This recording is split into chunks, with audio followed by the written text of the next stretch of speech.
Sir ನಾಳೆ ಚಿನ್ನಸ್ವಾಮಿ ಕ್ರೀಡಾಂಗಣದಲ್ಲಿರುವಂತಹ ಘಟನೆಗೆ ಸಂಬಂಧಪಟ್ಟಂತೆ ಬಿಜೆಪಿ ಪ್ರತಿಭಟನೆ ಮುಂದಾಗಿದೆ. ಎಲ್ಲರಿಗೂ RCB ವಿಜಯೋತ್ಸವದಲ್ಲಿ ನಡೆದಿರುವಂಥದ್ದು ಕೃತ್ಯ ಬಗ್ಗೆ ಗೊತ್ತಿದೆ. 11 ಅಮಾಯಕರ ಒಂದು ಕಾಲು ತುಳಿತದಲ್ಲಿ ಅವರ ಪ್ರಾಣವನ್ನು ಕಳ್ಕೊಂಡಿದೆ. ಈ ನಿಟ್ಟಿನಲ್ಲಿ ನಾವು ವಿರೋಧ ಪಕ್ಷ ಆಗಿ ಸರ್ಕಾರ ಇವರ ಹೊಣೆ ಇದೆ, ಅವರು ಸರಿಯಾಗಿ ಇದು ತನಿಖೆ ನಡೆಸಬೇಕಾಗಿದೆ ಮತ್ತು ಅವರೇನು ಹೊಣೆ ಇದೆ ಅದಕ್ಕೂ ಕೂಡ ಉತ್ತರ ಕೊಡಬೇಕಾಗಿರ್ತಕ್ಕಂಥ ದೃಷ್ಟಿಯಲ್ಲಿ ಈ ಒಂದು ಪ್ರತಿಭಟನೆಯನ್ನು ನಡೆಸ್ತಾ ಇದ್ದಾರೆ. ಮಾಡಲೇಬೇಕಾಗಿದೆ. ಜನರ ಒಂದು ಹೋರಾಟ ಇದು.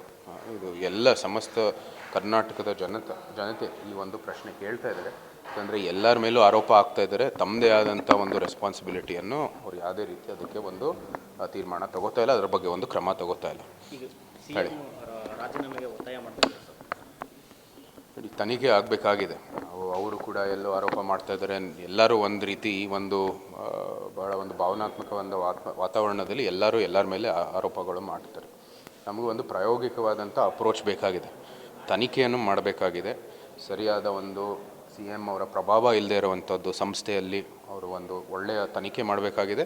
ತನಿಖೆ ಮೂಲಕ ಆ ವರದಿಯನ್ನು ಸಂಪೂರ್ಣವಾಗಿ ಬಹಿರಂಗ ಮಾಡಬೇಕಾಗಿದೆ.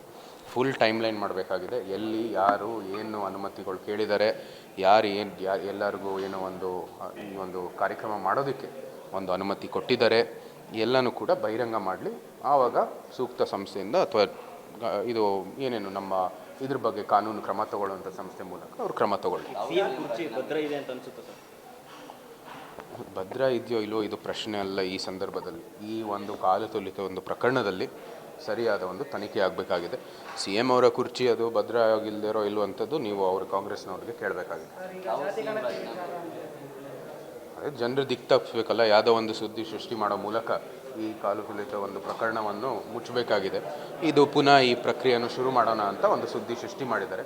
ಅದು ಕೂಡ ಇನ್ನೊಂದು ಅಷ್ಟು ಗೊಂದಲಕ್ಕೆ ಸೃಷ್ಟಿಯಾಗುತ್ತೆ. ಹಿಂದೆ ಭಾಳಷ್ಟು ಜನ ಮೇಲೆ ಆರೋಪ ಮಾಡಿ ಪೊಲೀಸ್ ಅಧಿಕಾರಿಗಳು ಸಸ್ಪೆಂಡ್ ಮಾಡೋದು, ಬೇರೆಯವ್ರ ಮೇಲೆ ಇವರೇ ಮಾಡಿದ್ದು ಅಂತ ಆರೋಪ, KSC ಅಂತೆ, ನಾಳೆ RCB ಅಂತೆ, ನಾಳೆ DNA ಅಂತೆ, ಅದೆಲ್ಲನೂ ಕೂಡ ಇವರ ಏನು ಹೊಣೆ ಇದೆ ಅದು ಮುಚ್ಚೋಕ್ಕೆ ಆಗಿಲ್ಲ. ಈಗ ಇದು ಒಂದು ಹೊಸ ಸುದ್ದಿಯನ್ನು ಸೃಷ್ಟಿ ಮಾಡಿದ್ದಾರೆ.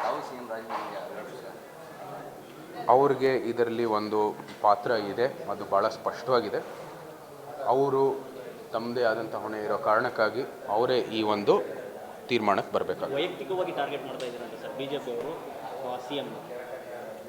ಅವ್ರು CM ರಾಜ್ಯದ ಸಮಸ್ತ ಜನರ ಮುಖ್ಯಮಂತ್ರಿಗಳು. ಅವರು ಜವಾಬ್ದಾರಿಯುತ ಸ್ಥಾನದಲ್ಲಿದ್ದಾರೆ. ಏನು ವೈಯಕ್ತಿಕ ಅಲ್ಲ. ಇಲ್ಲಿ ಜವಾಬ್ದಾರಿಯುತ ಸ್ಥಾನದಲ್ಲಿರುವಾಗ ಸಹಜವಾಗಿ ಇಂಥ ಒಂದು ಕೃತ್ಯ ನಡೆದುವಾಗ ನಾವು ವಿರೋಧ ಪಕ್ಷ ಆಗಿ ಯಾರು ಹೊಣೆ ಅಂತ ನಾವು ಪ್ರಶ್ನೆ ಮಾಡುವಾಗ ನೇರವಾಗಿ ಇದರಲ್ಲಿ ಭಾಳ ಸ್ಪಷ್ಟವಾಗಿ ಕಾಣೋದು CMನ ಪಾತ್ರ, ಉಪಮುಖ್ಯಮಂತ್ರಿಗಳ ಪಾತ್ರ.